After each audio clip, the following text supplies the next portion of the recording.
All right, and shalom, shalom, shalom. All right, and real quick, I just want to check to make sure, can everybody hear me pretty good? If you can hear me, just put an I in the chat, and we'll go from there. If everybody can hear me, can I just get an I in the chat, and we'll go from there. All right, cool. All right, so we good. All right, so once again, shalom, shalom, shalom, everybody. So this is Evangelist James, and I'm with the King James Bible University, coming out of Durham, North Carolina. So today's teaching that I will be bringing forth is entitled, "The Glory of Man Profits Nothing. For where your treasure is, there will be your heart also." So today, my brothers and sisters, we are going to continue to dive into looking at man in his glory, showing you that all glory, all fame, power, majesty, and greatness of man is nothing but vanity.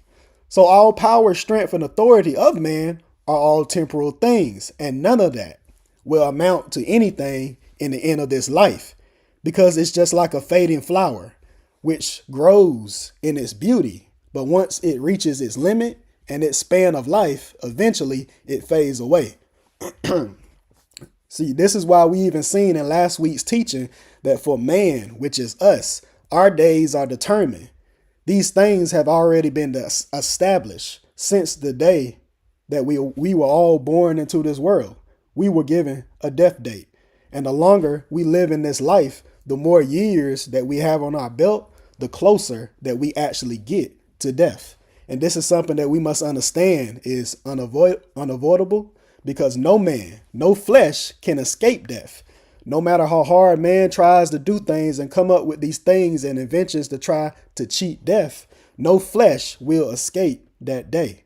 However, with their understanding, we as a people should not be fearful of death at all, or try to seek ways to get around it, but understand that death is a process that we must go to get to life. It's the separation that must happen to sever us from this flesh in order for us to achieve eternal life. So while we are here in this temporary life, we must come to the grips with the fact that our life in the flesh is only for a small moment. See, we might think that it seems like a pretty long time, especially if we've lived for a good amount of years in this world.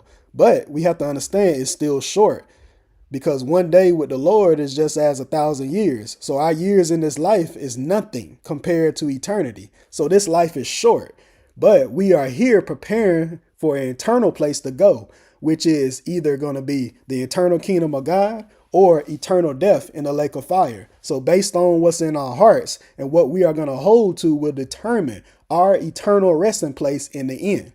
So we have to truly be able to get our priorities right and get our priorities in order and consider what we are actually focused on. What are we truly seeking? We must understand that we right now are in this training ground in this world to prove us and to prepare us for where we are trying to go. But being in this world is to teach us, to give us the ability to learn and to discern the good from the evil. So we have to make that choice to choose the good and refuse the evil, because provided we overcome this world, then we can transition into our true inheritance, which is those spiritual blessings that we receive through our faith and our obedience to JEHOVAH, which can lead us to his kingdom. This is where our hope should be. Not in the things here that we can see in this life, not in the fleeting pleasures of this life. So our treasures, our riches, our true riches that we seek after and desire depends where our heart actually is. But this is why we are here, so we can learn what we have to do, so we can transform our lives and make that transition from one glory to another, from exalting ourselves in our own fleshly works to truly surrendering to the Spirit and glorifying in JEHOVAH's works. So this is what we need to do. This is what we need to understand. So first, we're going to go ahead and get into the scriptures, but we must understand we all come from one place, and we're going to see what's going on when we're going to start right here in Wisdom of Solomon, chapter 7, and we're going to start in verse 1, and we're going to take it down to verse 6. Wisdom of Solomon, chapter 7, starting at verse 1 to verse 6, and it says, I myself also am a mortal man, like to all, and the offspring of him that was first made of the earth. And in my mother's womb was fashioned to be flesh in the time of 10 months, being compacted in blood, so being compacted in the lifestyle of the seed of man, and with the pleasure that came with sleep. Verse 3. And when I was born, I drew in the common air and fell upon the earth, which is of like nature, and the first voice which I uttered was crying, as all others do. I was nursed, or I was nourished in swaddling clothes, and that with cares. Verse 5, for there is no king that had any other beginning of birth.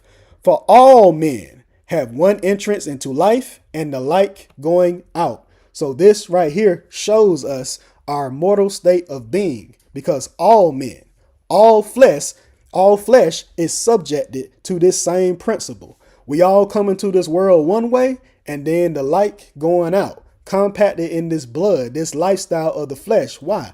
Because we came into this world, we was all born in sin, because we was all born in flesh. And we're going to see this when we go over here to Psalms. We're going to hit Psalms chapter 51, and we're going to hit Psalms 51 and verse 5. Psalms chapter 51 and verse 5.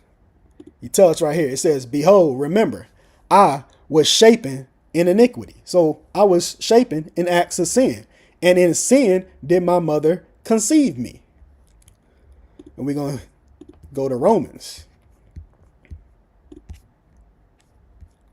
Let's go to Romans chapter 3. Romans chapter 3 and verse 23. He's going to tell us. It says, for all have sinned and come short of the glory of God. Why? Because we was formed in iniquity. See, this is why none of us that are brought into this world, that are born into this world, can say that we have not sinned, or can say that we are not guilty of anything. Why? Because we are all already covered in sin when we are born, because that mark, that proof is already upon us from the very beginning of our lives, because we are in flesh. That's why it says, when we go back over here to Wisdom of Solomon chapter 7 verse 1, he said, I myself also am a mortal man, like unto all, and the offspring of him that was first made of the earth.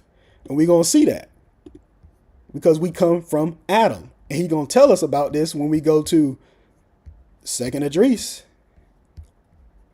We're going to hit 2nd Esdras chapter 7.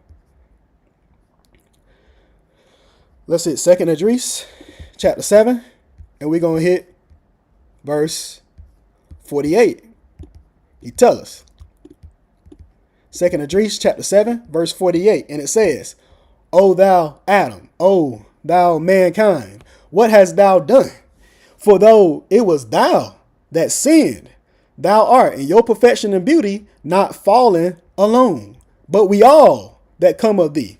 Exactly the point. Because us, the children of Israel, we all come from Adam, from mankind. We are all mortal. So we are all subjected to the same thing, which is death of this flesh. Why? Because we're going to see this when we go over here to Romans. He's going to tell us the same exact thing when we hit Romans chapter 5, and we're going to hit verse 12.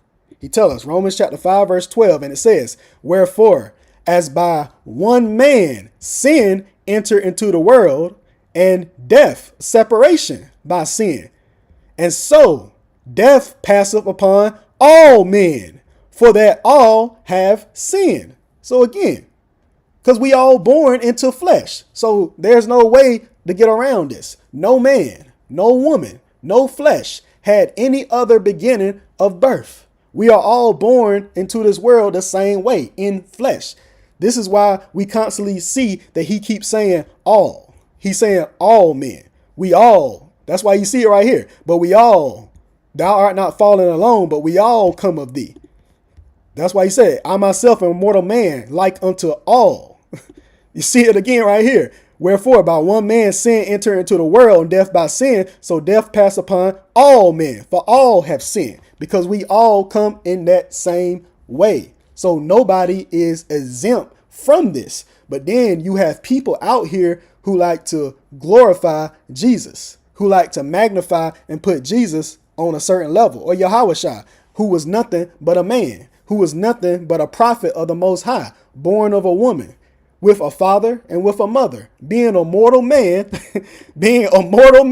as we see here, like unto we all. But somehow, some way, they look at this man and compare him and putting him on the level of a God, when the scripture make it clear that there is no king. We see it right here, Wisdom of Solomon 7:5. For there is no king that had any other beginning of birth. So we are all born into this world in sin, because we are all covered in flesh. But people have made a man into a God, into an idol, sitting there glorifying flesh, not understanding though there was no sin and there was no guile that was found in this man's mouth. However, he was still in flesh. So in order to transition from living in flesh to living in spirit, he still had to condemn the sin of his flesh, just as we all have to do the same thing. We all have to go through the same process, providing we trying to achieve life. There's no one that's exempt from this. We all have to go through these same things. That's why we see it here written right here when we go to Matthew chapter 3, and we're going to hit Matthew chapter 3. We're going to hit verse 13, and we're going to go to 15. Matthew chapter 3, verse 13 to 15, it said, Then cometh Jesus from Galilee to Jordan unto John to be baptized of him. So to be condemned of him. So Jesus had to be condemned. He had to condemn his flesh. And when you see, we're going to go over here to the spiritual dictionary, and we're going to look at condemn. And we're going to see what it's saying. Condemn means what? Declare, pronounce guilty. So we see that right here. More so condemned. So he condemned it. So he pronounced it guilty. He declared it guilty. So he had to condemn his flesh. He had to pronounce it guilty. He had to declare it guilty. That's the whole point, because it's sin. That's literally the whole point of why we even looking at this. See, this is what most people will fail to understand. He had to pronounce that flesh is guilty and declare it guilty. Even though he himself did not sin with his mouth, the fact that he was in flesh made it guilty, because the flesh itself is sin, making it 100% guilty of all unrighteousness. So in order to correct this with God, this flesh must be condemned and pronounced guilty. That's why this had to happen. But John forbade him, saying, I have need to be baptized of thee, and thou comest to me. And Jesus, Yahushua answered, said unto him, suffer it be so now, for thus it becometh us to what? Fulfill all righteousness. So that's the point. So this is what has to happen. Why? Because we are all guilty, no matter what. It don't matter what we say, what we do. If we in flesh, we born into this world in flesh, then that makes our flesh guilty. Because we are all born into sin by being covered in this flesh. So our flesh is 100% guilty of iniquity. And there is no way around that. Because that mark, remember, I mentioned about that mark. That mark was set upon us from the beginning. We can see evidence of it right here. We're going to see evidence of that mark that he already put it upon us here. In Genesis chapter 3, let me show you. In Genesis chapter 3 and verse 21. He tell you right here. He says what? Unto Adam. Remember, we all come from Adam. We all come from Adam, mankind. Also, unto his wife did the Spirit of God make what? Coats of skin and clothed them and covered them. So I want to show you something with that coats of skin. What is actually tied to. We see it right here. What? This is what I meant by that mark. That evidence. What is it? We see it's tied to coats of skin. That's what I wanted us to see. So these coats of skin right here, these coats of skin are evidence of our mortality. This is a mark upon us. It's evidence of our mortal state of being, a forever reminder of our fallen state being in these fleshly bodies, which is subject to death and decay. So then knowing this, we know that this is the case. Then why do we sit here and glorify our bodies? Why do we sit here and praise this flesh? Why do we fall in love with it and cherish it, knowing that there is no good thing that can come from it? See, there's a lot of us, a lot of our people that like to go around and talk about how much we love the skin that we in. You have black men and black women that become so proud of this flesh, calling themselves melanated kings and queens. We melanated kings and queens. We sit there, we glorifying our skin as if it's something great. Going around saying, oh, I'm black and I'm proud. Really? We black and we proud. These are these slogans and these terms that we like to use. We sitting there glorifying it rather than understanding that this dark skin upon us serves as a mark. It's evidence and proof of our fallen state of glory to mortality, to flesh, to sin, showing us how we all failed to sin and became subject to death. See, our skin being black upon us is not a badge of honor. It's not something to be praised or something to show pride in as if it's showcasing something great. This is not something to glory in and gloat in, but rather it's a sign, it's evidence, it's a mark upon us, a reminder of who we are and what we are actually about. See, our skin being black presents a state of no knowledge, no understanding, being covered in spiritual ignorance and darkness. We're going to see it. We see it right here. Let's go over here to Job. He tell us in Job chapter 30. In Job chapter 30 and 30. Job chapter 30, verse 30. And it says, what? My skin is black upon me. So my skin, my covering is black upon me. So let's go to black. So we see it right here. He tell you black is what? Black is what? Darkness, dark, despair, ignorance. So we see all that there. So he's making it clear. My skin, my covering is black. It's darkness. It's ignorance upon me. And my bones, so my power, my strength are burned. So are consumed, are devoured with what? With heat. With burning, with suffering, with pain. So this right here is showing us that this covering upon us is showing us our lack of understanding as a people, being covered in darkness, being covered in spiritual ignorance and blindness. See, a lot of us might look at this just on the physical side, but our skin being black, this right here, when he said my skin is black upon me, isn't merely speaking of a physical condition, but it's telling us about our spiritual condition. It's telling us what we covered in, because we covered in darkness. We covered in despair, in ignorance. See, we go through many sufferings, many afflictions, many pains in this flesh, being consumed by these trials and temptations of the things that we face. But this covering represents a condition, the state that we are in as a people. See, it was never meant to be glorified or praised. It was placed upon us to show us who we are, not to sit there and boast in it.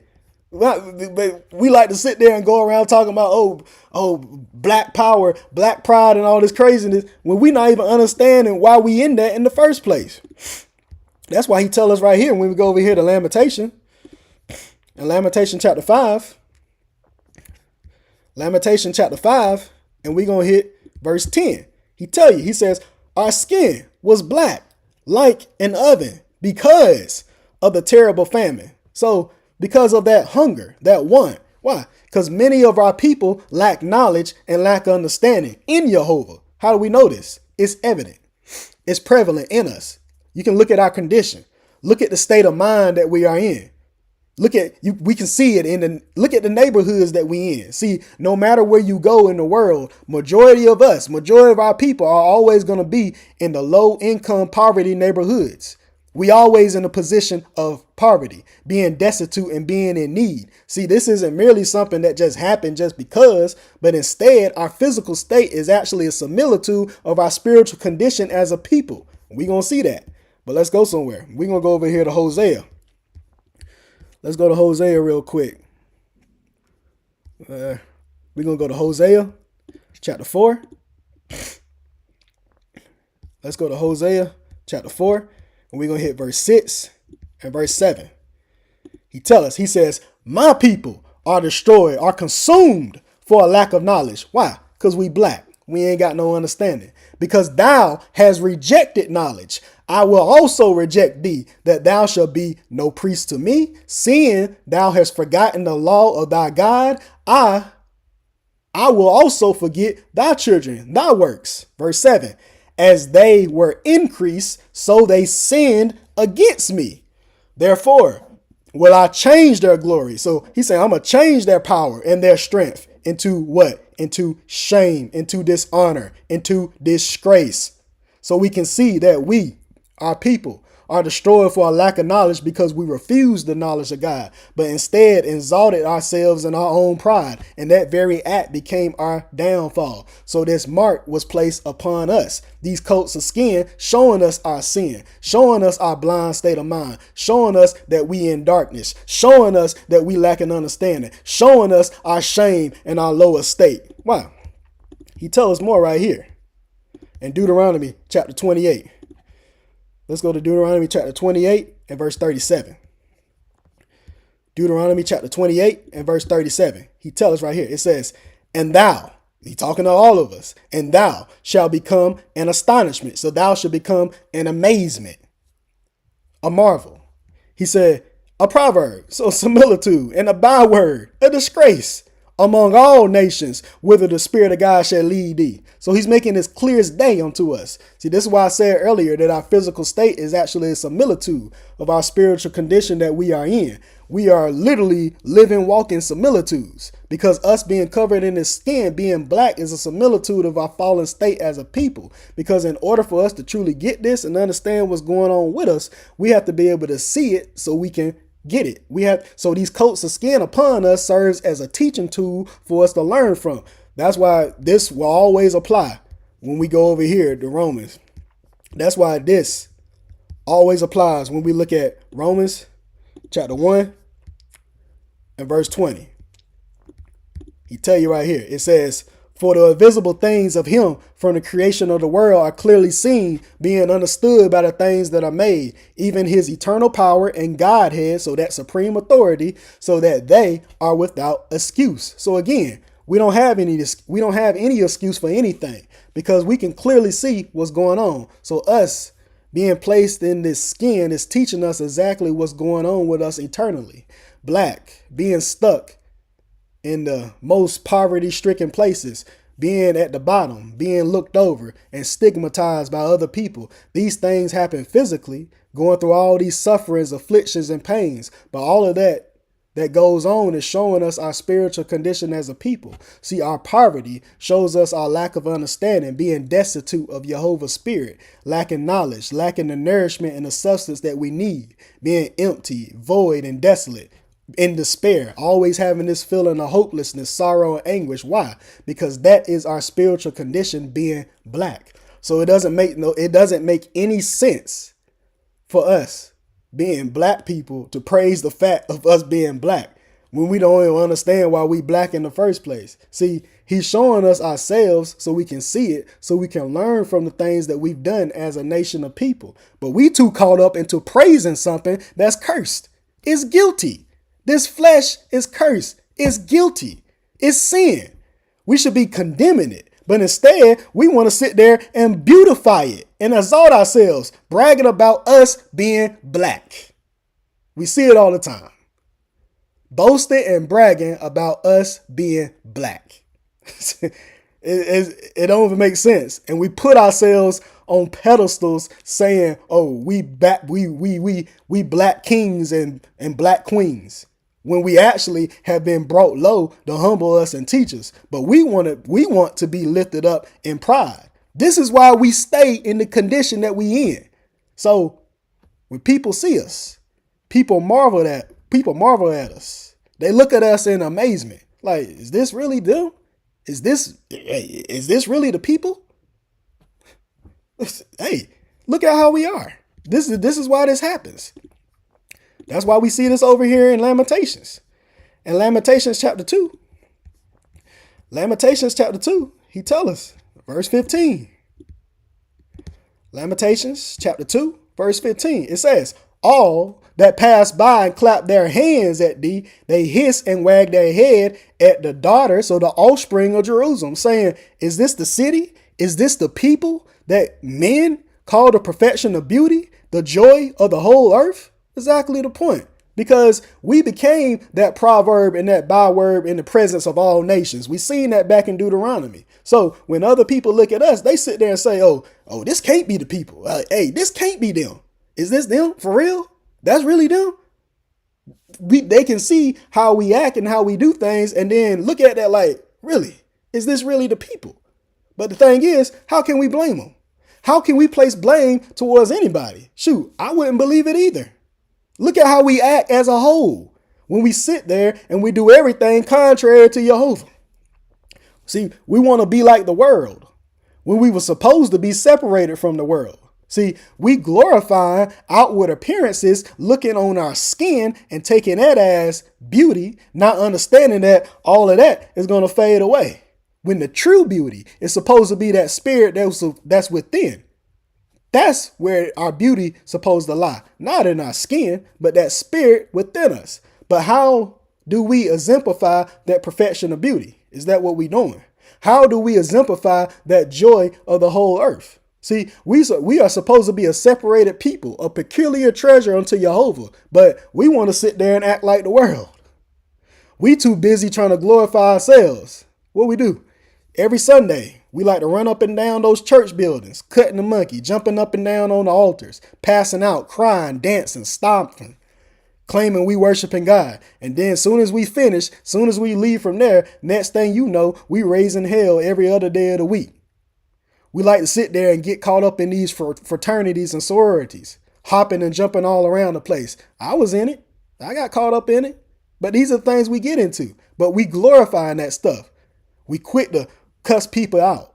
We like to party. We like to smoke, drink, killing each other, get caught up in these gangs and all these things. We like to do all this stuff. But then we do all that. We get into all that. But then we going to turn around and we going to wonder why we are looked at the way that we are. We going to wonder that. When Jehovah tell us we supposed to be that separated, peculiar treasure unto him, but then we don't act no different from the world. So that's why you see, is this the people that men call the perfection of beauty and the joy of the whole earth? How? How can that be? But then we want to turn around and call ourselves kings. Hey, what up, king? Bro, you know you a king, right? What are we talking about? Talking about we queens. We want to be seen and looked at in a royal way with this high status when that's not even our position, when we actually in a fallen state. But we want to be seen in a high state because we trying to hide our shame. We trying to cover our reproach, not understanding that it's upon us. We covered in that shame. You can't escape it. We marked with it. But this is what our problem is. So again, why do we, as black folks, see, we are actually, we truly supposed to be Hebrews, those that are passed over from flesh to spirit. But can we say that? Can we say that? Because we as a whole don't actually exemplify that. See, we rather be black. We rather glory in a state of darkness and no knowledge. So then, why do we as black folks glory in a fallen state? Why do we go around praising the skin that we in? Why do we go around talking about these things? Talking about, oh, we kings and queens, we melanated. What is that to glory in? What is that? Why are we trying to make ourselves feel good about our condition instead of understanding why we was placed in it in the first place? Not even realizing the whole point of us being black was to show us our spiritual condition, to show us that we as a people full of ignorance and we lack knowledge and understanding in JEHOVAH our God. But we sitting there glorifying this defamed position. We glorifying a fallen state. So really think about that. What sense does that actually make? See, this isn't to sit here and beat us up, but it's to help us understand that we in these bodies for a reason. We here to learn from our mistakes, not to continue to make more and more of them. It's a similitude to teach us what's going on. So let's go over here to Jeremiah. Let's go to Jeremiah chapter 14. We're going to hit Jeremiah chapter 14, and we're going to hit verse 2. And it says, Judah, one to be praised, mourneth, and the gates thereof language. They are black unto the ground, and the cry of Jerusalem is gone up. Let's go to Nahum. Nahum chapter 2 and verse 10. Nahum chapter 2 and verse 10. She is empty and void and waste, and the heart melteth. So the heart faint, the heart is dissolved, and the knees smite together, and much pain is in all loins, and all the faces of them are gathered. What? Blackness. So it's full of darkness, full of confusion, full of ignorance. So this is why I said we all come into this world in the same condition, being full of darkness from head to toe, because we all covered in it. But its covering was to show us ourselves, to show us how we separate ourselves from JEHOVAH, being in that state of darkness and uncertainty, being full of confusion and madness, consumed with bitterness, anguish, sorrow, guilt. But all those things come with this flesh because we covered in these skins. But we supposed to be learning of these things so we can get rid of it. So why is it that we glorifying him? Keep asking it. Why is it that we praising something that we was placed upon us to show us our dishonor and to show us our shame? But we as a people literally sitting there trying to make it beautiful. We trying to paint over it. We trying to deck it in worldly substances, thinking that we going to cover up our confusion and our shame and our nakedness with material things. And that ain't going to happen. So we're going to go over here to Psalms. Let's go to Psalms chapter 44. Psalms chapter 44. We're going to hit verse 13 down to 15. And he tell us, thou makest us a reproach to our neighbors, a scorn and a derision to them that are round about us. Thou makest us a byword among the heathen, a shaking of the head among the people. My confusion is continually before me, and the shame of my face have covered me. So we're going to see something with the face. We're going to see this right here. We're going to go to face. You see it right here. You see the visage, appearance, presence, countenance, glory.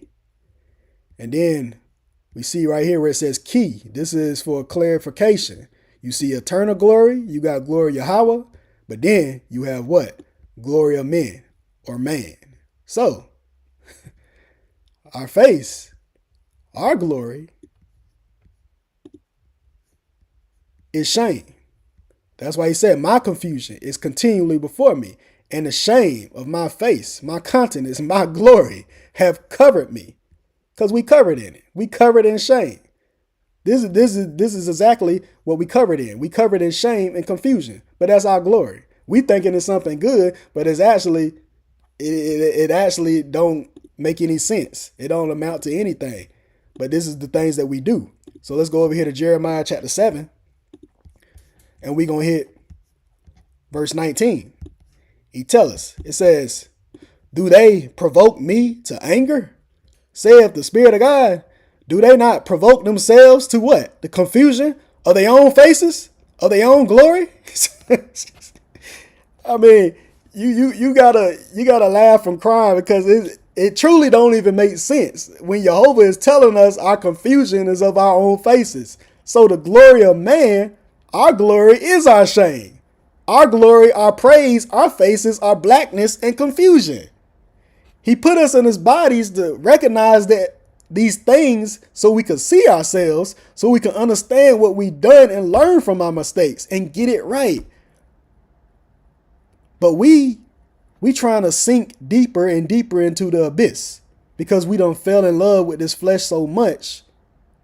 Now we sit there. Now we want to be seen.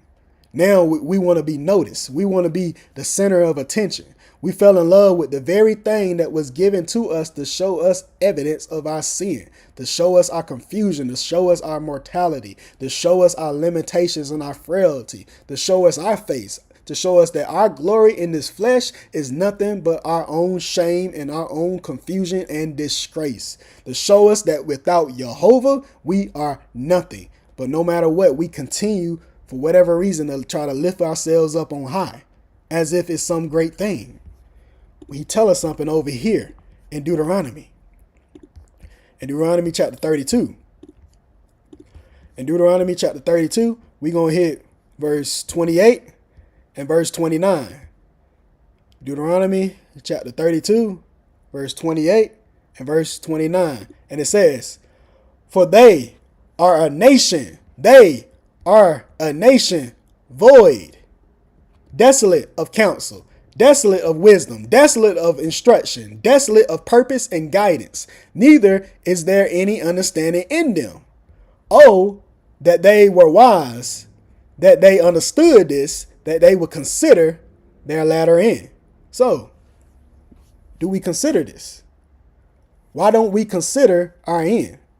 Why don't we consider what's to come rather than being so focused on the present and the now?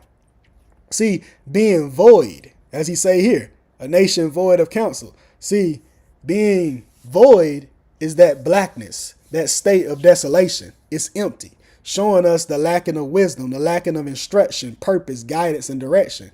This is a perpetual state of darkness, and there's no ends to it. But that's the same position that we put ourselves in when we continue to seek to fulfill our desires in this flesh and seek our own praise and glory to magnify ourselves, because those are works of the flesh, which is pride, and it can't profit anything. All it's going to do is bring us deeper and deeper and deeper into that hole, into that abyss, into that void if we continue in that. That's why we can see this here when we go to Proverbs. Let's go to Proverbs chapter 27. Proverbs chapter 27, and we're going to hit verse 20. Proverbs chapter 27, verse 20. It says, hell and destruction are never full. I want to show something with hell and show how that's even tied to what we're even looking at. You see hell here, perdition, place of punishment, realm of the dead, eternal consequence for sin. But I want to show us something else with hell, what it's tied to. You see hell? It's tied to bottomless. It's tied to what? Void. This is what we're talking about. The deep, that abyss. We see it there, that endless despair. It's that despair, hell, void. So we see that there. So Back over here in Proverbs, hell, so that endless despair, that void and destruction are never full. So the eyes, the understandings of man are never satisfied. So, question is, how can that void truly be filled if all we doing is just filling ourselves up with more emptiness? But this is why a lot of us, many of us can end up in this position and we don't even recognize it. We won't even recognize that it's actually happening. We won't even recognize that it's actually going on.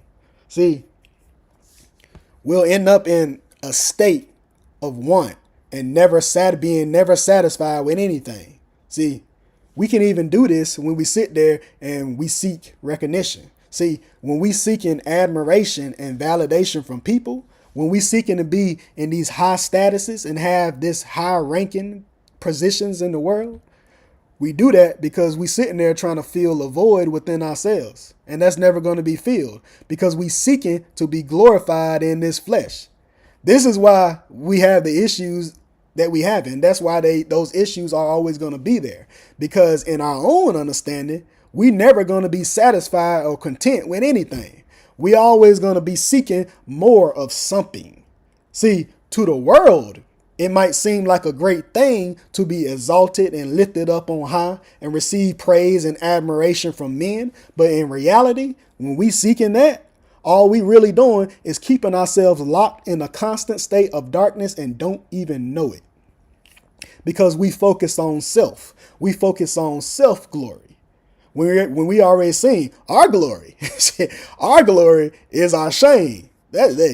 So see, that's not going to bring us any true lifelong fulfillment because we not satisfied with what JEHOVAH has given us. See, we feel like we always deserve better. Oh, I deserve better. So we seek higher statuses instead of being content with where we are. We feel like we deserve to be exalted in higher positions. We seek power and fame. We seek money and riches instead of being content with what we have and what we've been given. We constantly chasing after more and more and more and more of it, thinking we deserve more. Because why? The flesh is never satisfied.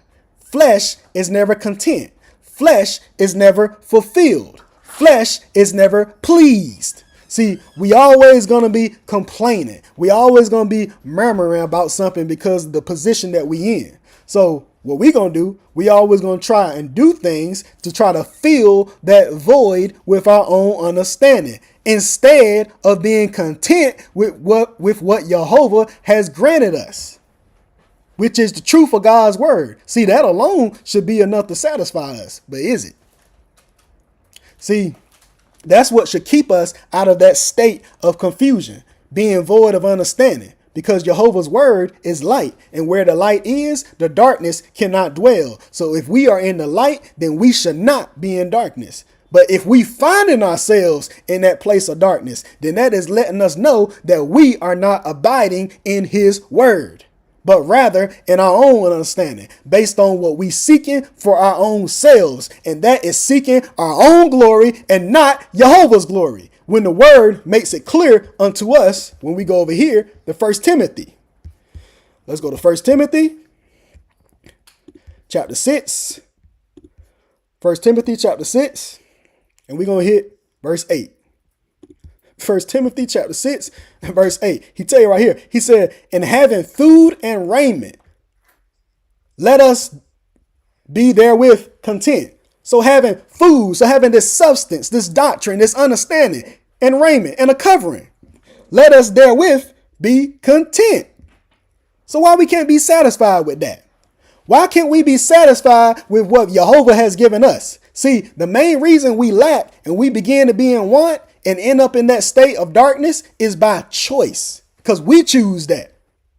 We choose that for ourselves. Because JEHOVAH's provision is available for us. But we the ones that choose to reject it. We the ones that look to seek something else. We always looking for something more rather than being content and with what JEHOVAH has already granted us.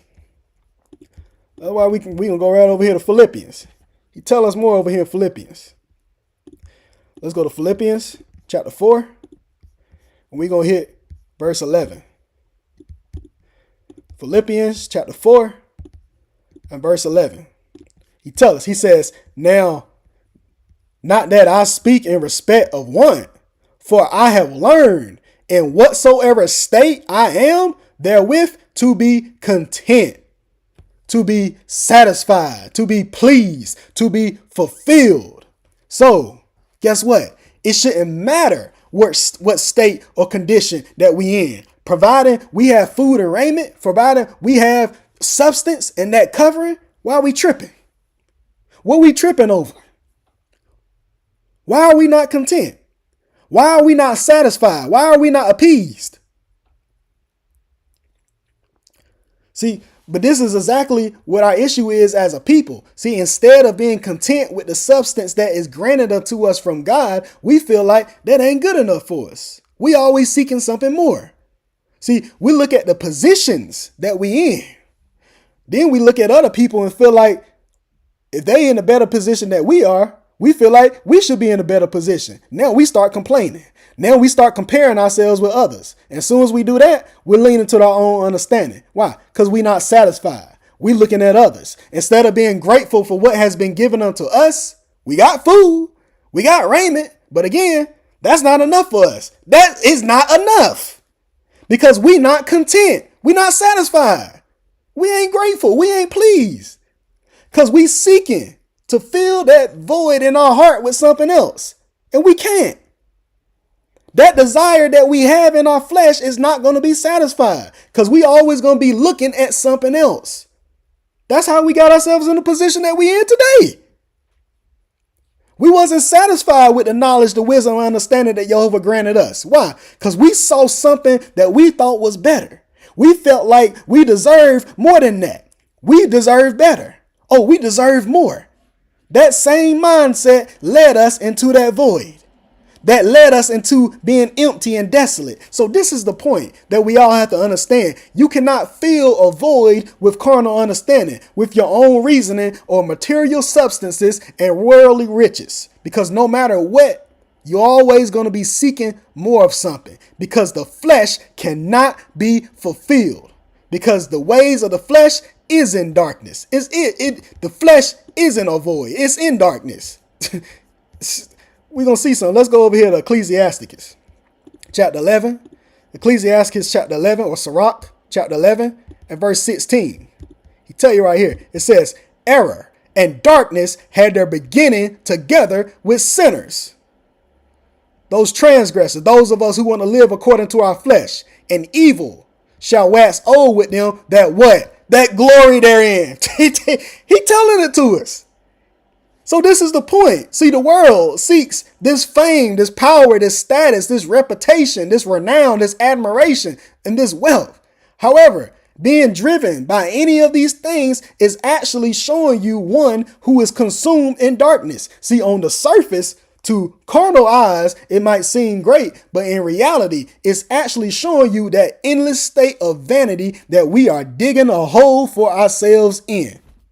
But for whatever reason, we like to glorify this stuff. We like to chase after this stuff. When you tell us over here in 1 John, let's go to 1 John chapter 2. We're going to hit verse 16 and verse 17. 1 John chapter 2, we're going to hit verse 16 and verse 17. He says, for all that is in the world and the lust of the flesh and the lust of the eyes and the pride of life is not of the Father, but is of the world. And the world passeth away and the lust thereof. But he that doeth the will of God abideth forever. So it doesn't matter what we desire to achieve or what we desire to accomplish or how we desire to see ourselves in this life. The things that we seek, if you can touch it, you can taste it, you can feel it, it is something tangible. If we can see it, if we can imagine ourselves prospering this life and being in a certain position or having a certain status because we want fame, we want reputation, and that's what we're looking for, then guess what? Our hope is vain because we're looking for something temporary. We're looking for something carnal that we can see because it's tangible. It's something that's going to pass away. And if that's what that is, then we seeking these tangible carnal things. Then we will get trapped in that. We'll end up trapped in that endless void of darkness, because we have to understand that is not our purpose for being here. It's not to get caught up in the things that you can see. We're not here to get caught up in the things that you can see. But these are things that we seek in this life, the things that we can imagine in our mind on how we see ourselves in this world. But the thing is this: we're supposed to be seeking eternal life. Why you think we can't visualize eternity or even see what it looks like? Why you think we can't see it? We can't visualize it. Because our hope is supposed to be in that which is unseen.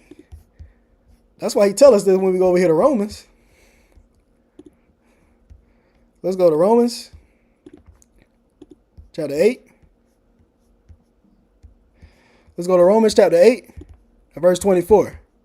He says, for we are saved by hope, but hope that is seen is not hope.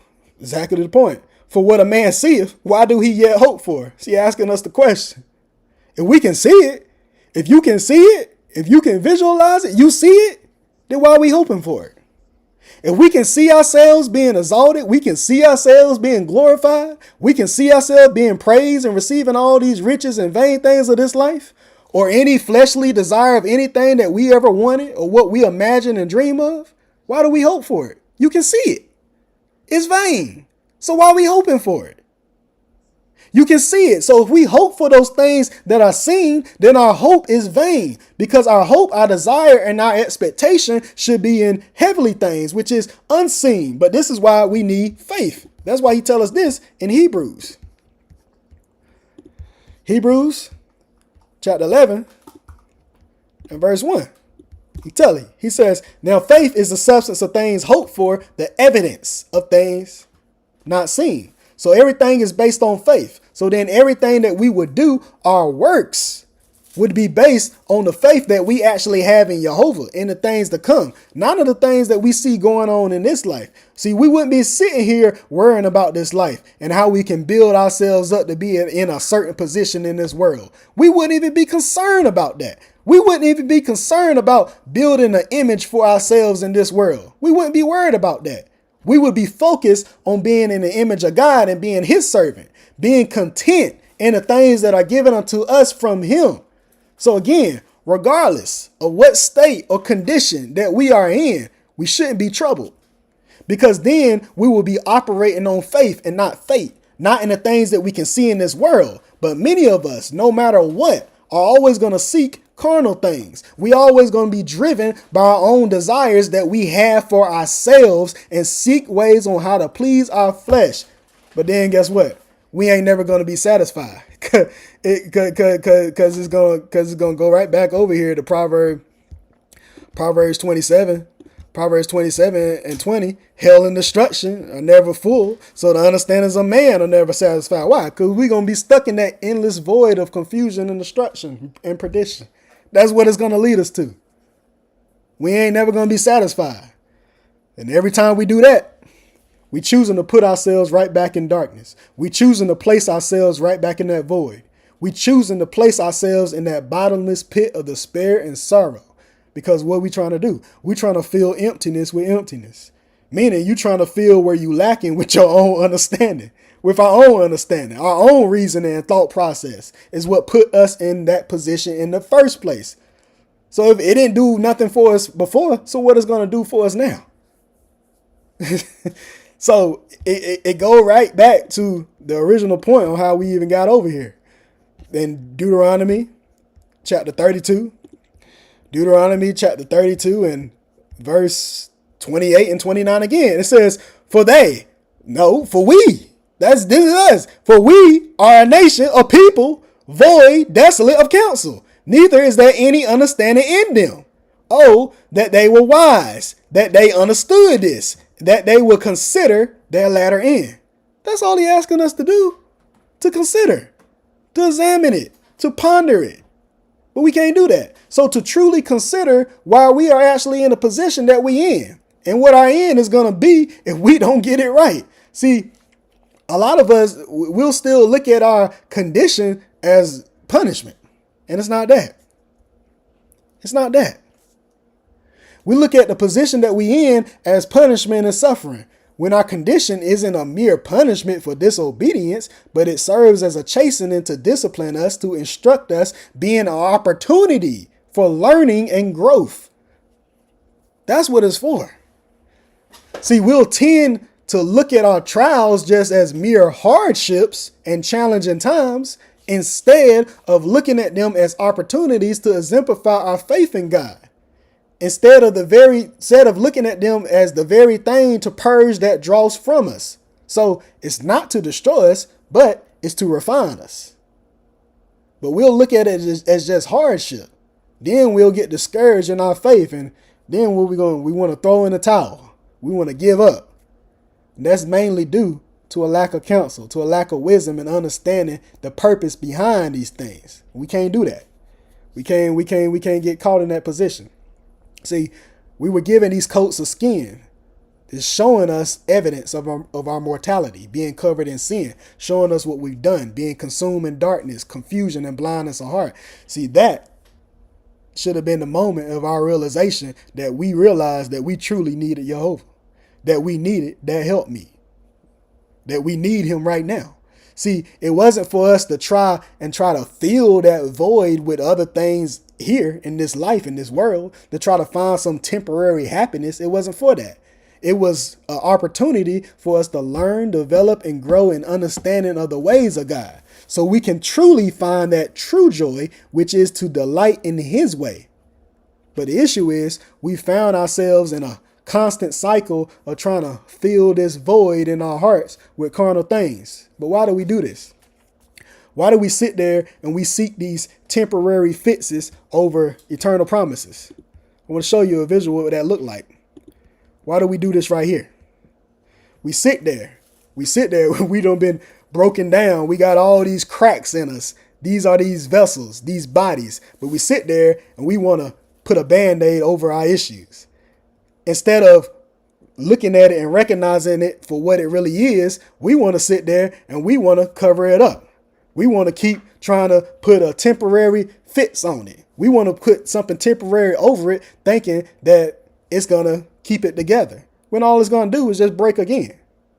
This is what happens when we thinking with our own understanding and our own mindset. This is what we'll do. We're going to find any way to try to cover up our issues, to try to Band-Aid our issues. And it makes no sense.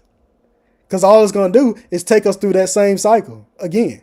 All we're going to do is get more cracks. All we're going to do is break some more. Because we want to cover up what our issue is instead of recognizing why we had the issues in the first place. And learning what we actually need to do. Instead, no, we got to cover up with something.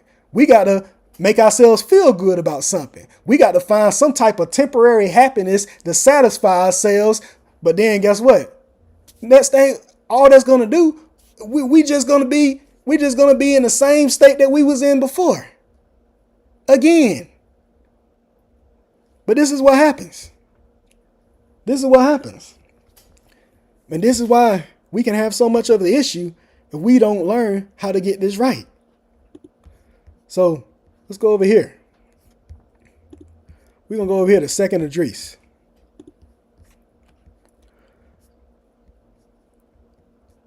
Let's go to, 2nd Address, chapter 7. 2nd Address, chapter 7.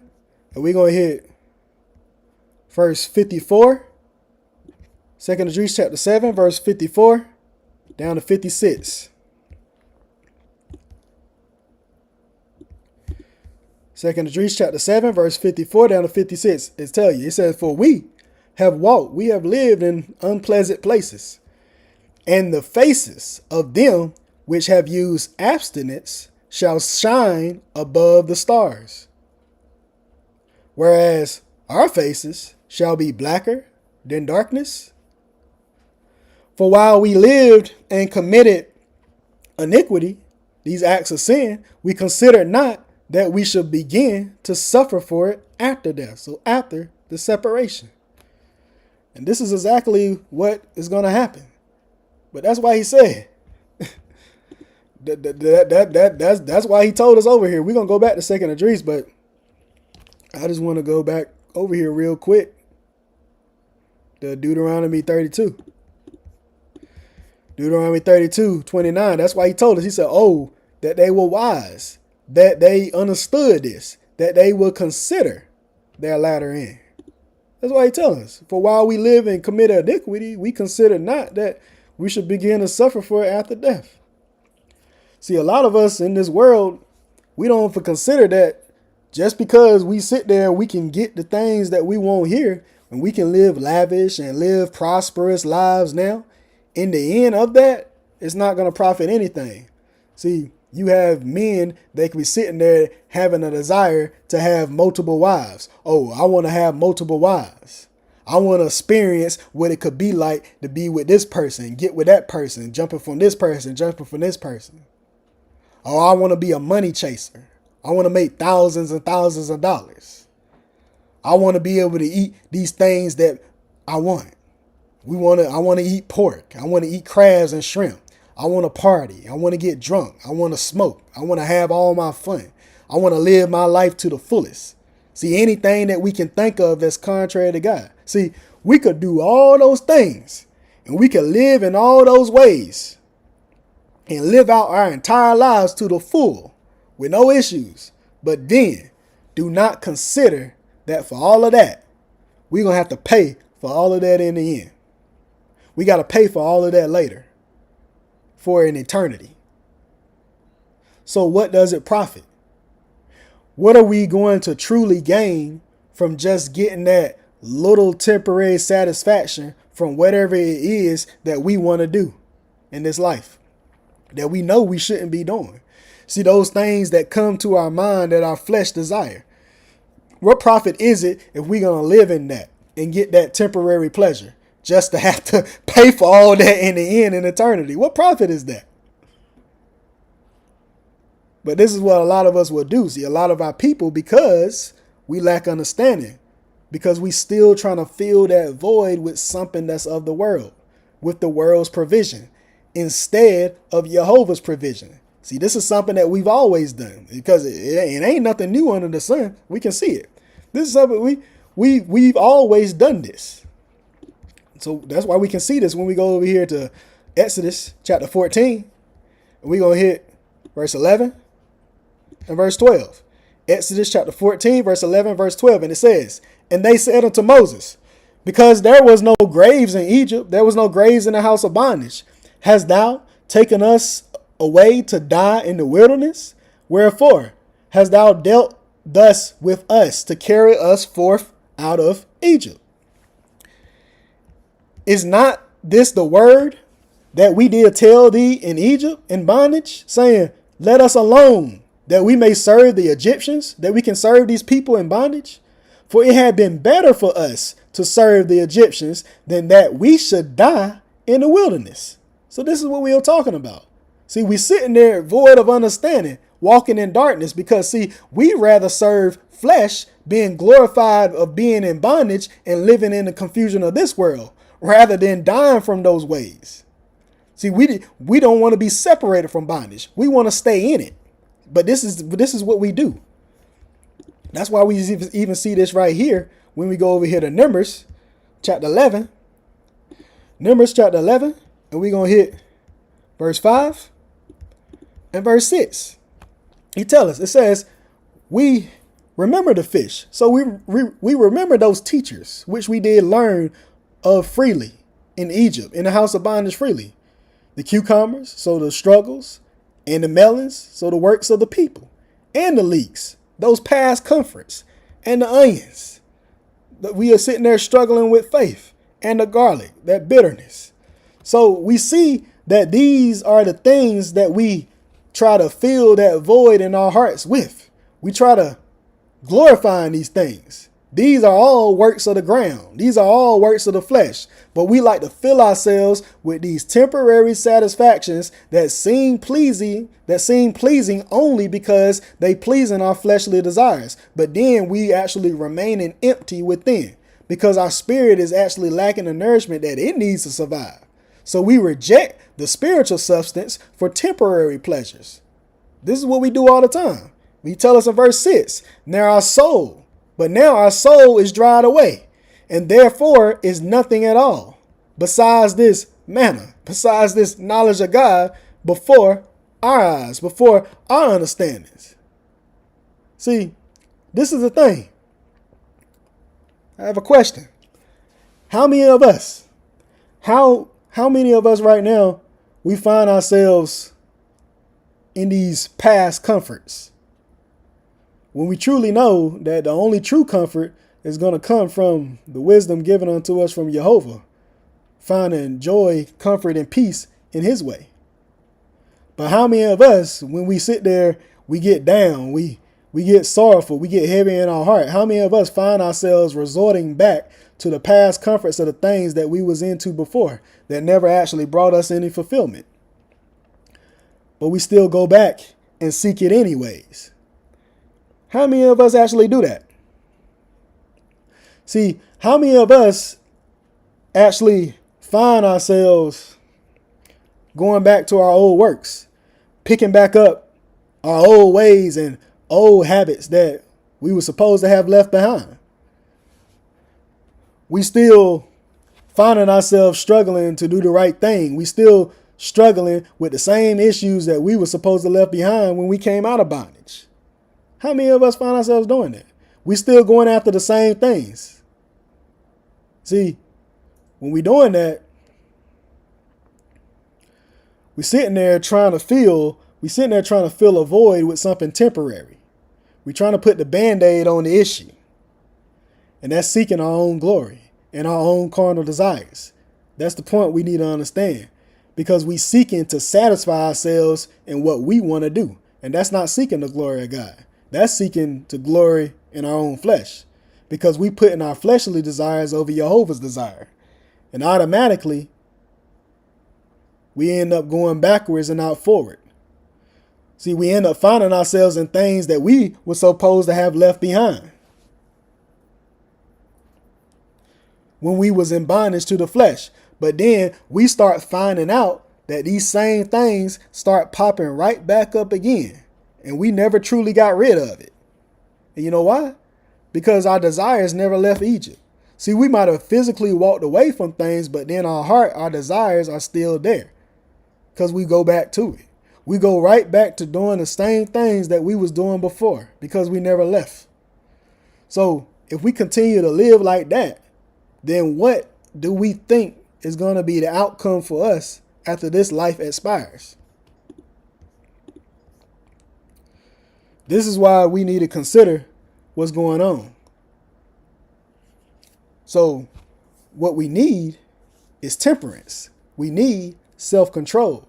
We need restraint so we can abstain from these fleshly desires that rises back up. But understand that does not come from our own willpower and our own strength. See, that temperance is a fruit of the Spirit. That's why you even see this here when we go over here to Galatians. In Galatians chapter 5, we hit Galatians chapter 5 and verse 22 and verse 23.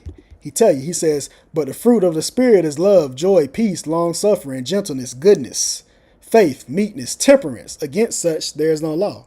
So our power and our strength and our glory and our works profit nothing. So we can't achieve this by our own strength and our own efforts. It can only be granted unto us by JEHOVAH.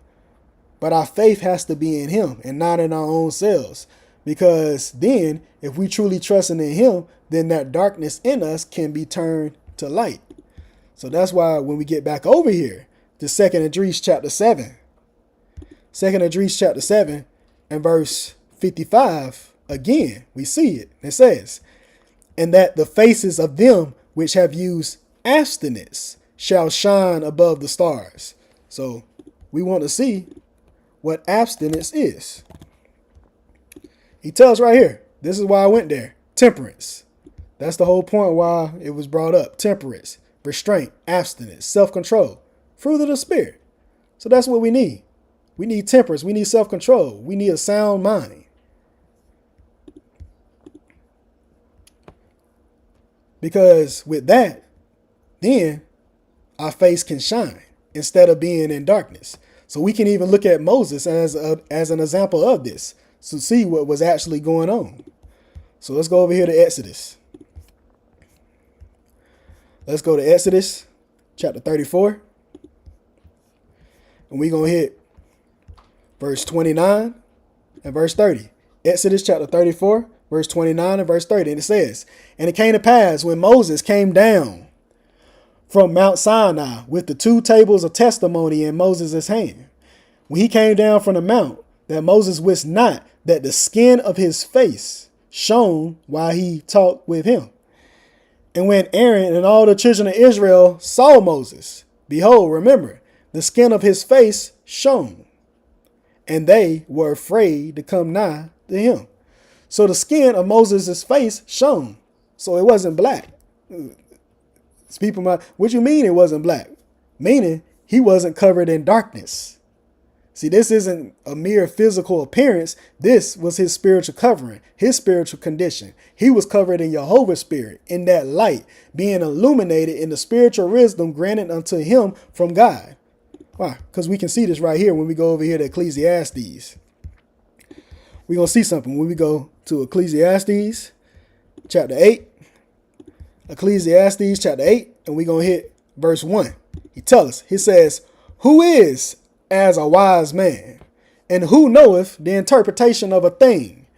A man's wisdom maketh his face to shine, and the boldness of his face shall be changed." So it's going to go from that darkness to that brightness. But this wisdom comes from God. That's why we see this over here in James. We're going to go to James chapter 3 and verse 17. James chapter 3, verse 17, it says, "But the wisdom that is from above is first pure, then peaceable, gentle, and easy to be entreated, full of mercy and good fruits and good works, without partiality and without hypocrisy."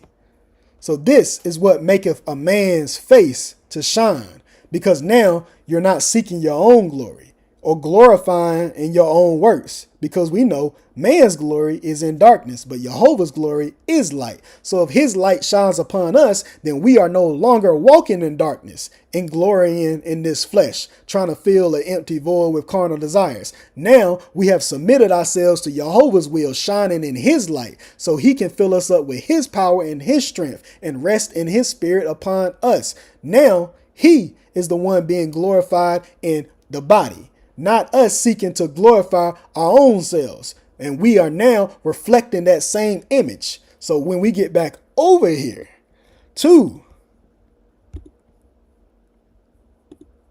Exodus chapter 34, we'll hit verse 30 again. And it says, "And when Aaron and all the children of Israel saw Moses," remember, "the skin of his face shone, and they were afraid to come nigh to him." So why were they afraid? We should understand why this is. Because they were still in darkness. They couldn't be in the presence of that light. See, where the light shines, the darkness cannot dwell, because it's a separation. But this is what's going on. We can see the clear distinction between those that were in darkness, caught up in their own flesh, and then we see Moses, who had this brightness about him, full of this pure wisdom, this illumination, this truth, but not from his own self, but from the power of God resting upon him, making him consecrated and separated unto Jehovah. We can see this happening clear as day. But this requires true submission and faith in Jehovah. So our hearts must be circumcised and we have to be truly directed towards God in everything that we do. So we go over here to Numbers chapter 6. We'll hit Numbers chapter 6. We're going to hit verse 24 down to 26. He tells right here, it says, "The Spirit of God bless thee. The Spirit of God give thee wisdom and keep thee. The Spirit of God make his face," so his glory, his brightness, his holiness, his power shine upon thee and be gracious unto thee. The Spirit of God lift up his countenance upon thee and give thee peace. So this is the entire point. So we have to learn and understand that all power and all strength and might comes from Jehovah and Jehovah alone. We have to learn to be content in that understanding. So we have to stop trying to go out here and seek other things. Never ever will we be able to truly have any true fulfillment providing that we do not give up this life. We have to truly come to an understanding and accept that this flesh and the lifestyle of it is all vanity. Nothing here in this world is going to profit us anything. So us being in these bodies should actually show us that. We supposed to be learning from that, understanding that this flesh is vanity, it's worthless. The only thing that profit us is the word of God. And that's what we got to take on and hold to. But if we hold in the flesh, then we always going to have issues. That's why he tells us in Psalms chapter 144. Psalms chapter 144 and verse 4. He tells us right here, it says, man is like to vanity. His days are as a shadow that passeth away. Because that's all it is. Our days in this world are like a shadow. It's just an image of something. See, it's not the real thing. That's why this world isn't real. We in this matrix. This life isn't our real life. We here in this world to prepare ourselves for our real lives to come. So providing we walking around here, if we are walking around without Jehovah's guidance and we trusting in man, meaning we trusting in our own flesh, in our own reasoning, then we are trusting in darkness. See, most of us, when we walk into a pitch black, dark room, the first thing that we're going to do is turn the light on. Why? Because you want to make sure that you don't stumble over something and potentially fall and hurt yourself. That's the first natural thing you're going to do. But that's the same thing when if we sitting there, we trying to operate without Jehovah's guidance and instruction and his light being in us. We walking in darkness, which if we doing that, we are going to be prone to stumble and fall victim to the things of this world unless we turn on that light. But that light has to be in our heart. So why would we walk around in this world like that?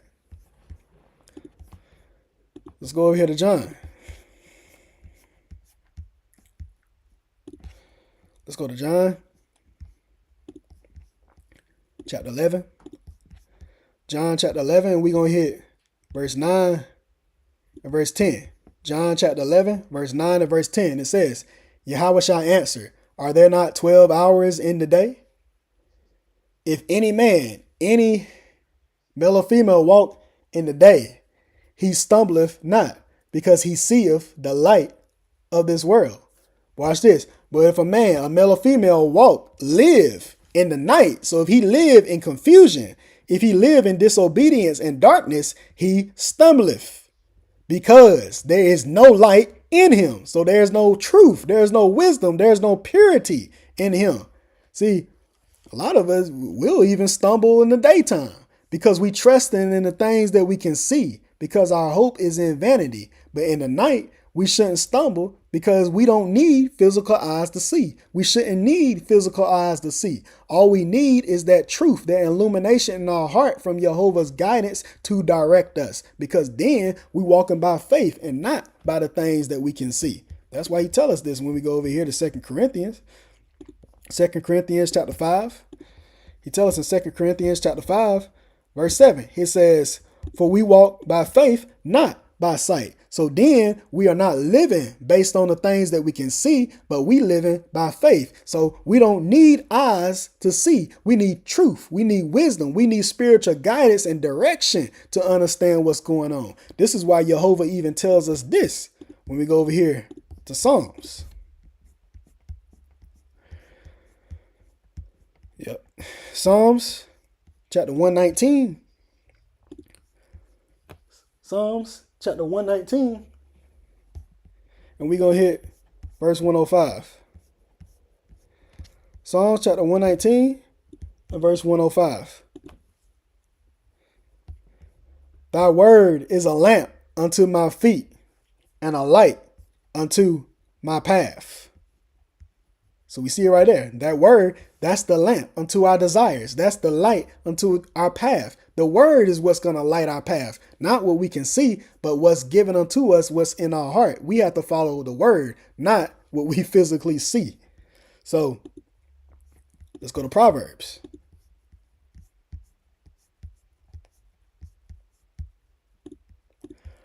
Proverbs chapter 20.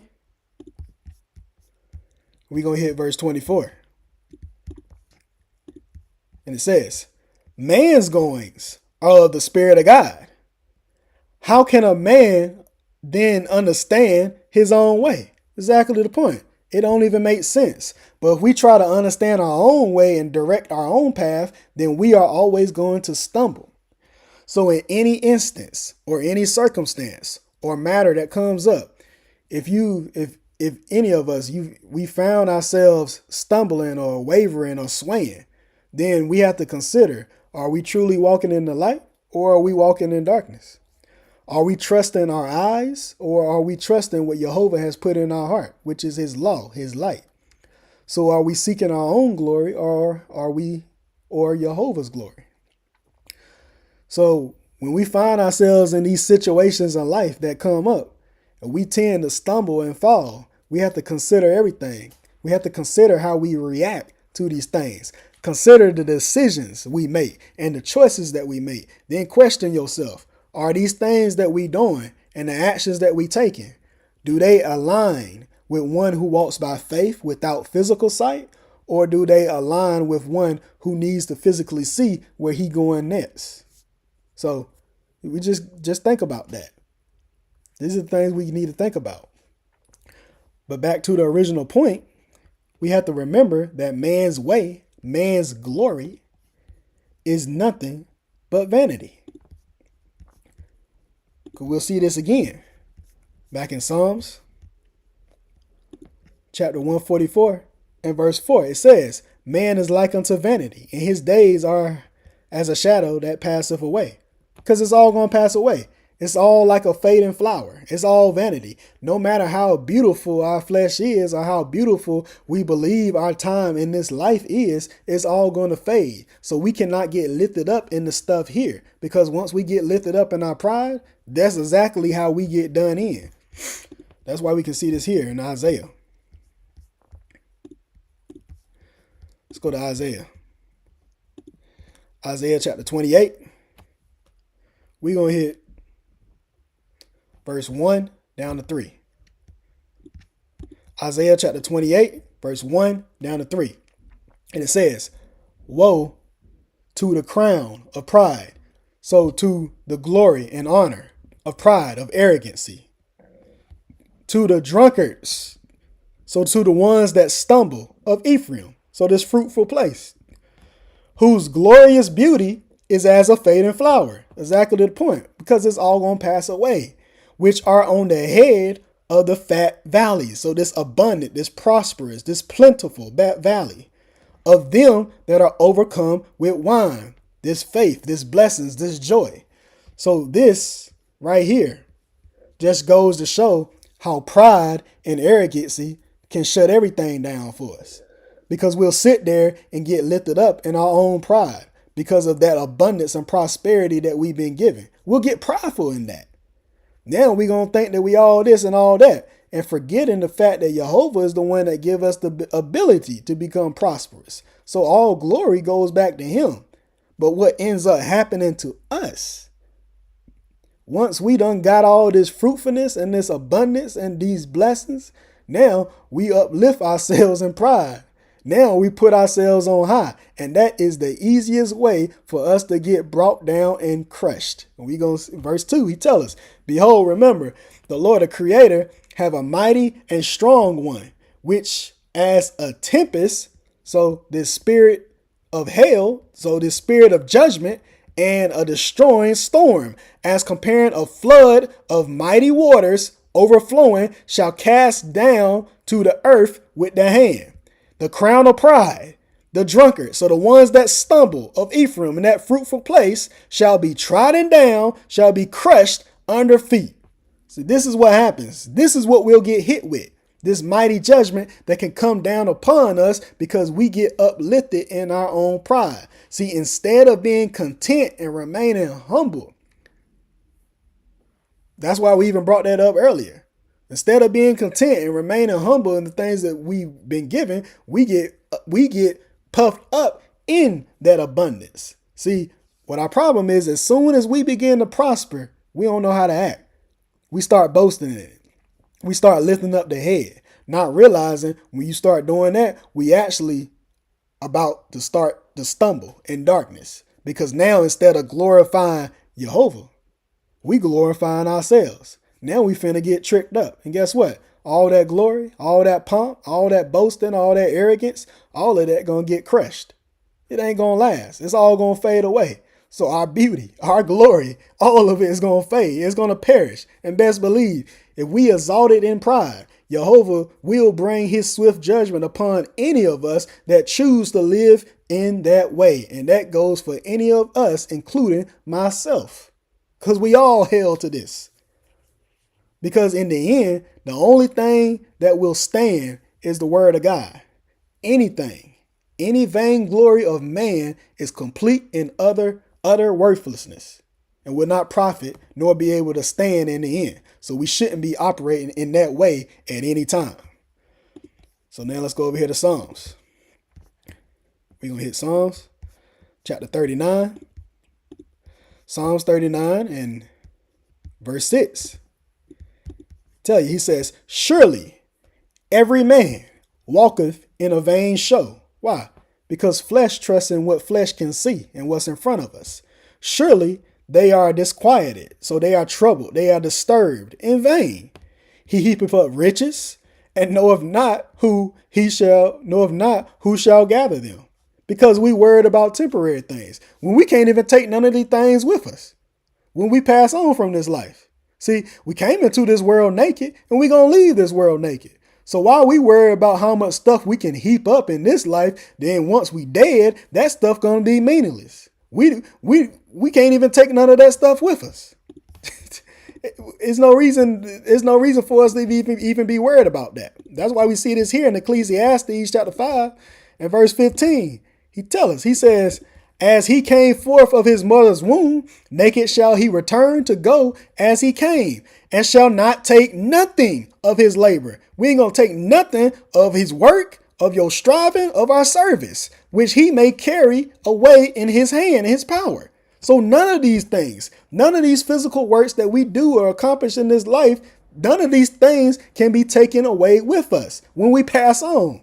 So why do we try so hard to establish ourselves here and try to hold on to these things? Why we do that? We like to hold on to money, wealth, riches, possessions, things that we built, things that we accomplished, when that shouldn't even be our focus. We can't take none of it with us anyways, so why are we so stuck on it? Let's go to 1 Timothy. 1 Timothy chapter 6 and verse 7. 1 Timothy chapter 6, verse 7, it says, for we brought nothing into this world, and it is certain that we can carry nothing out. Let's go to Job. Job chapter 1 and verse 21. Job chapter 1 and verse 21. And it says, naked came I out of my mother's womb, and naked shall I return. The Spirit of God gave, and the Spirit of God have taken away. Blessed be the way of the Spirit of God. So we should understand that everything comes from JEHOVAH. See, he grants us the ability to get things and to do things, to accomplish things even here in this life. But at the same time, we must also realize that all of those things will still be taken away once we pass on from this life. So understand that we need to be content in what we have. We need to be, we have to be pleased in what we've been given, but truly seek. But then we must understand what we should truly be seeking, which are those spiritual riches, not the temporary pleasures of the things here. So we must understand and consider, providing we are truly following the way of God and our faith is truly in him, JEHOVAH will grant us spiritual blessings. But this is the catch. At the same time, JEHOVAH, he'll grant us spiritual blessings. At the same time, remember, temptation will also come. See, Satan will offer us riches as well. See, we cannot fall for those temptations and those trials when they come up. We can see a perfect example of this that when it happened. We can see an example of this in Genesis. We're going to see something. In Genesis chapter 14, let's look at something that happened. In Genesis chapter 14, we're going to look at verse 18. We're going to take it to 20. Genesis chapter 14, verse 18 to 20. We're going to see something. And it said, and Melchizedek, so the servant of righteousness, king of Salem, brought forth bread. So he brought forth this manna, this knowledge, this substance, and wine. So these blessings, this faith, this joy. And he was the priest. So he's an intercessor of the Most High God. Verse 19, watch this. And he blessed him. So he gave wisdom to him. So he gave wisdom to Abram and said, bless, wisdom is given. Be Abram of the Most High God, possessor of heaven and earth.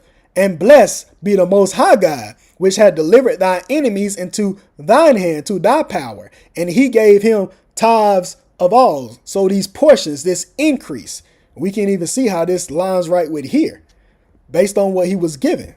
These are these spiritual blessings that he was filled up with. So we're going to go to Malachi chapter 3 and verse 10. And he tells us, it says what?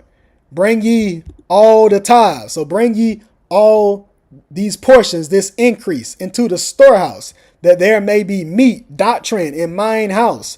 And prove me now herewith, said the Spirit of God of hosts, if I will not open you the windows of heaven and pour you out a blessing, a giving of wisdom, that there shall not be room enough to receive it. See, this is exemplified. This was being exemplified right here. So all of this that happened with Abram is all based on our trust and our faith in Jehovah in all circumstances. See, this is the only way that we can truly receive these spiritual blessings, by being in true submission to the Father. But then we must remember that the Father, the Most High God, he's the one that will go out and fight for us. That's why he said, which had delivered thy enemies into thy hand. So we're going to see something on that. He tells us in Deuteronomy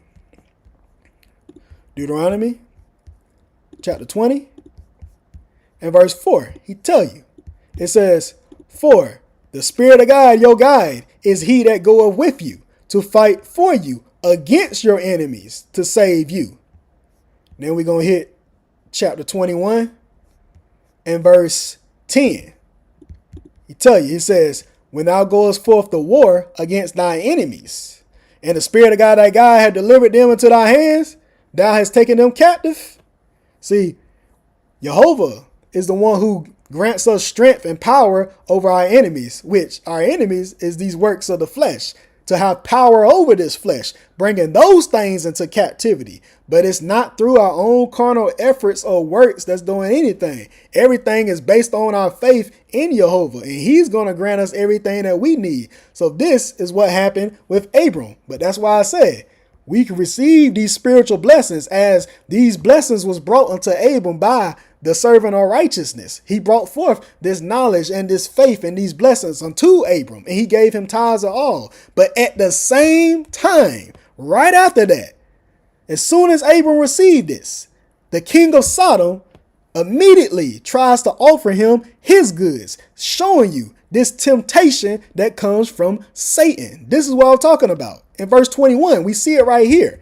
And it says, and the king of Sodom, so this ruler of corruption, this ruler of iniquity, said unto Abram, give me the persons and take the goods for thyself. See, he's offering him these worldly goods, these corrupted gifts, because we know everything that's in Sodom is wickedness. Everything there is wickedness. So there ain't nothing good that he can offer him that's going to be anything that's beneficial, because it's all wicked. That's why we see in Genesis chapter 13, verse 13, and it said, but the men of Sodom were wicked and sinners, before the Spirit of God exceedingly. So what can a ruler of iniquity offer us? See that offer was from Satan. He's offering him these worldly substances. That's why we see this even here in Ecclesiasticus or Sirach, chapter 5 and verse 8. He tell you right here. It says, set not thine heart upon goods unjustly gotten, for they shall not profit thee in the day of calamity. See, these things that King of Sodom told Abram, give me the persons and take the goods to thyself. See, these things that this king of Sodom, this ruler of iniquity, offered Abram did not come from God. These things were substances of the world from the king of Sodom, from that ruler of iniquity. When Jehovah tells us not to even seek their peace and their prosperity. That's why he even tells us that in Deuteronomy. That's why we can see this. When we go to Deuteronomy chapter 23 and verse 6, he tells us what? Thou shalt not seek their peace nor their prosperity all thy days forever. So when we get back over here to Genesis chapter 14 and verse 21, now we'll see what happened when we read verse 22 and 23. He tells us, he said, and Abram said unto the king of Sodom. So Abram said to this ruler of iniquity, I have lifted up my hand, my power unto the Spirit of God, the Most High God, the possessor of heaven and earth, that I will not take from a thread even to a shoe latch, that I will not take anything that is thine. He said, I ain't going to take nothing that belong to you, lest thou shouldest say that I have made Abram rich. So that's exactly the point, because any wealth, any riches, any prosperity or blessings that we receive, we understand that it comes from God. That's why he tells us this when we go back over here to Deuteronomy chapter 8.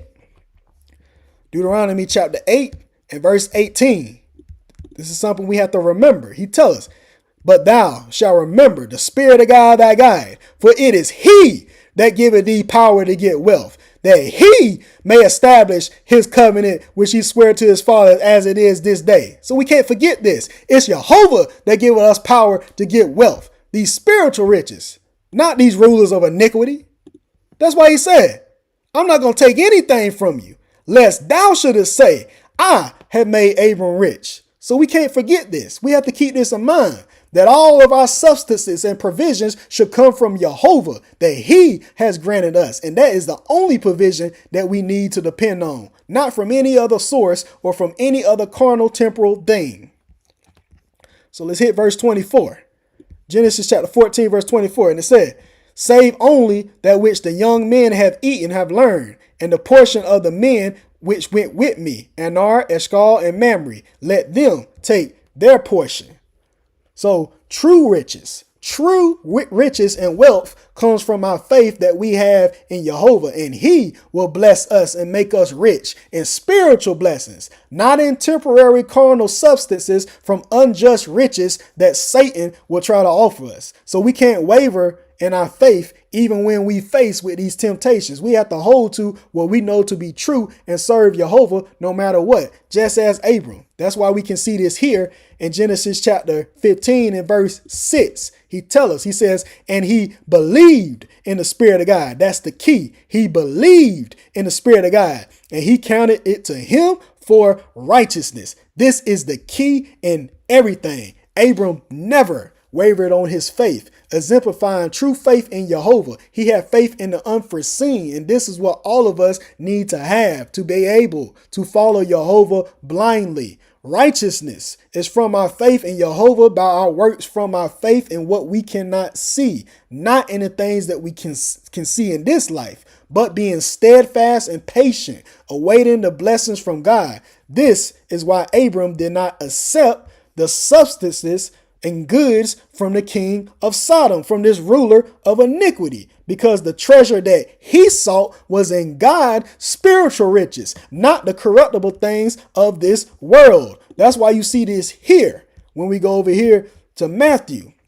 In Matthew chapter 6, and we're going to hit verse 19 down to 21. We see it right here. It says, lay not up for yourselves treasures. So these wealth, these riches upon earth, where moth and rust do corrupt, where thieves break through and steal. But lay up for yourselves treasure in heaven, where neither moth nor rust doeth corrupt, where thieves do not break through nor steal. For where your treasure is, so where your wealth, where your prosperity, where your abundance is, there will your heart, where your desires be also. So this is the point. We have to make this shift. We have to be able to make this transition from one glory to another. We have to be able to recognize our limitations, recognizing what we are in the position that we in. That we have to recognize that the riches and the prosperity of the world can only get us but so far. But all that's in this world is going to come to an end. The glory of man is going to end. All of our works profit nothing. It's vanity. They're worthless. We need to understand that, but we need to recognize that our true worth, where our true worth is. We have to have a change in our heart, a change in the desires of our mind, and truly understand that true wealth, true riches, true abundance is in our faith in JEHOVAH, who grants us those true riches, those blessings of knowledge, wisdom, and understanding that can never fade away. See, if we put all our trust, our faith in JEHOVAH, then that's who we hold to and not to this flesh. And we surrender ourselves unto him, then we can truly appreciate the things that he has granted unto us. See, our flesh is temporary, and the things we can accomplish in this life will eventually come to nothing. We can't take none of that stuff with us. Our true accomplishment is serving God with all our heart and providing we stay to him. See, that's what we got to hold to. That's what we have to understand. So let's hit Psalms. Let's hit Psalms chapter 39. Psalms chapter 39 in verse 7. He says, and now, Spirit of God, what wait I for? My hope is in thee. See, that's the point. So no matter what we do in this life, no matter what we accomplish, no matter what we achieve, no matter what we get great in or become successful in, if we don't understand that these things are going to perish and come to an end, then we always going to have our hope in vanity, when our hope and our expectation should be in JEHOVAH. That's the point. That's the whole point of everything. We want to get to that point of realization that nothing in this world matters because it's all temporary. It's all going to come to an end. That's what we have to understand. These are the things that we want to understand. So let's go over here to 2nd Esdras. We're going to hit 2nd Esdras chapter 7. And we're going to hit verse 47 to 53.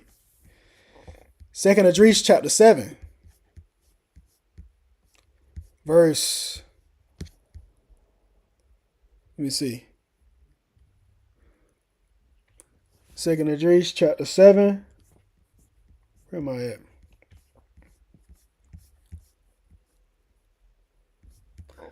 And we're going to hit, we're going to hit verse 49 to 53. 2nd Esdras chapter 7, verse 49 to 53. Yep.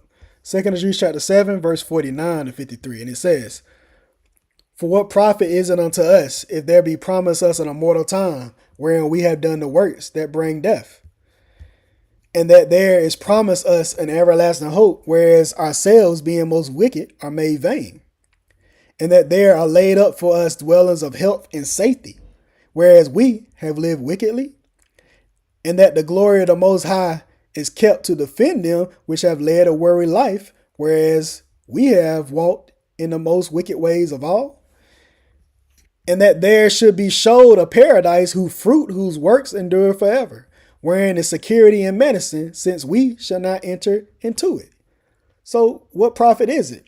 What profit is it if we dedicate ourselves and all our time to the things of this world, being caught up in our own carnal works and deeds and neglecting the very thing that we need to give us life? See, JEHOVAH has laid it all out for us, but it's on us to take hold to it, because we have to remember that that choice is always before us. It's on us on what we're going to choose at the end of the day. That's why he tells us something in Mark, which we can see over here. When we go to Mark, we're going to go to Mark chapter 8. We're going to go to Mark chapter 8, and we're going to hit verse 36 and verse 37. He's asking us. He says, "For what shall profit a man if provided he shall gain the whole world and lose his own soul? Or what shall a man give in exchange for his soul?" So he's asking us, what shall it profit? What shall it advantage? What's the gain? What's the benefit? If we gain the whole world and we lose our own soul, what benefit is that? If we were to gain this entire world, if we were to accomplish everything and anything that we want to do in this life, having all the money, men having all the women, women having all the men, having all the fame, having all the prosperity, the status, the reputation, what profit is it when it's clear that it's only short-lived? You know how many of us would actually give up eternity for something temporary here? I mean, it sounds crazy, but we would do that. Why? How we know this? Esau did it.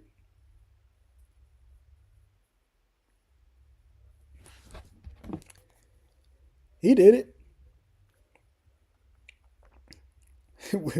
We can see it. Matter of fact, I'm going to go to it. In Hebrews chapter 12. Hebrews chapter 12 and verse 16. He tell you. Well, 16 and 17. Hebrews chapter 12, verse 16 and verse 17. And it says, "Lest there be any fornicator or profane person, as comparing Esau," so this one that's covered in sin, "who for one morsel of meat," that one little piece of doctrine, sold his birthright. He sold his inheritance. "For you know how after when he would have inherited the blessing, he was rejected. For he found no place of repentance or remembrance, though he sought it carefully with tears." It's crazy, but it ain't crazy because it's real. Because we would do this for that one little morsel of meat, that one little morsel of that substance that we want to hold on to. We'll sell our inheritance. We'll give up our birthright. So would we sacrifice our eternal life in peace with Jehovah just to cleave to something temporary? Would we do that? So again, when we're looking at this flesh, we have to be understanding the similitude of things and learning from these things that come with this flesh. And all these things we can see physically when it manifests itself. So we know what we're looking at spiritually. So when we sitting there and we learning the things that we've been doing and how we devoted ourselves to these tangible things in this life, either being an object, ideals, or people, or things that we can touch, taste, feel, anything that we've devoted ourselves to other than Jehovah, that's showing where our heart really is. So when we see that happening, we have to recognize what's going on and we have to learn from that and understand what's happening so we can stop doing it. But we can only do this through Jehovah's guidance, not through carnal efforts, not sitting there glorifying fleshly things, but understanding what those things are and turning from them and taking hold of that tree of life. That's what we need.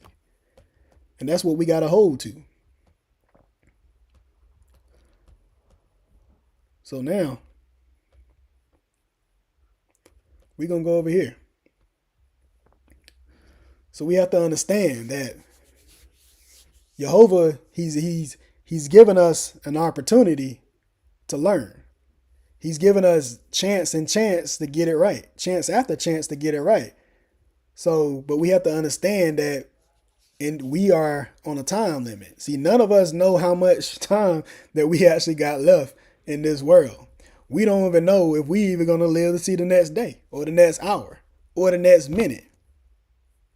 Because just as he gave us life, it's also going to be taken away. So we need to consider what it is that we need to be doing and make the switch while we still have the opportunity to do so. But that's something that we need to understand in order for this change to happen. See, we have to go from one glory to another, provided we are seeking eternal life. So let's go over here to 1 Corinthians as we begin to wind down this teaching. We're going to go to 1 Corinthians chapter 15, and we're going to hit Yep. We're going to hit verse 40. 1 Corinthians chapter 15. We're going to hit verse 40. And I believe we're going to 53. Yeah, 1 Corinthians chapter 15, verse 40. The 53. He tells us, he says, there are also celestial bodies, so heavenly bodies, and bodies terrestrial, so bodies earthly, fleshly. But the glory of the celestial is one, and the glory of the terrestrial is another. There is one glory of the sun, and another glory of the moon, and another glory of the stars. For one star differ from another star in glory. So also is the resurrection of the dead. It is sown in corruption, it is raised in incorruption. It is sown in dishonor, it is raised in glory. It is sown in weakness, it is raised in power. It is sown in a natural body, it is raised in a spiritual body. There is a natural body, and there is a spiritual body. And so it is written, the first man, Adam, was made a living soul, and the last Adam was made a quickening spirit. Howbeit, that was not first which is spiritual, but that which is natural, afterward that which is spiritual. The first man is of the earth, earthly. The second man is the Lord from heaven. As is the earthly, such are they that are earthly. And as is the heavenly, such are they that are heavenly. As we have borne the image of the earthly, we shall also bear the image of the heavenly. Now this I say, brethren, that flesh and blood cannot inherit the kingdom of God, neither do corruption inherit incorruption. But verse 51, remember, I show you a mystery. We shall not all sleep, but we shall all be changed. In a moment, in the twinkling of an eye, at the last trump, for the trumpet shall sound, and the dead shall be raised incorruptible, and we shall be changed. For this corruptible must put on incorruption, and this mortal must put on immortality. Hebrews chapter 10 and verse 9. He tell you, then say he, lo, I come to do thy will, O God. He taketh away the first, that he may establish the second. So this flesh has to be destroyed in order for the second, that spiritual man, to be established. This is what we have to understand. What is this? 1 Peter? 1 Peter chapter 1, verse 24 and verse 25. 1 Peter chapter 1, verse 24 and verse 25. For all flesh is as grass, and the glory of man as the flower grass. The grass withereth, and the flower thereof falleth away. But the word of the Spirit of God endureth forever. And this is the word which by the gospel, the message, is preached unto you. So this flesh, our glory, is going to pass away. It's all going to fade. It's going to wither. And we know the only thing that's going to endure is the word of God.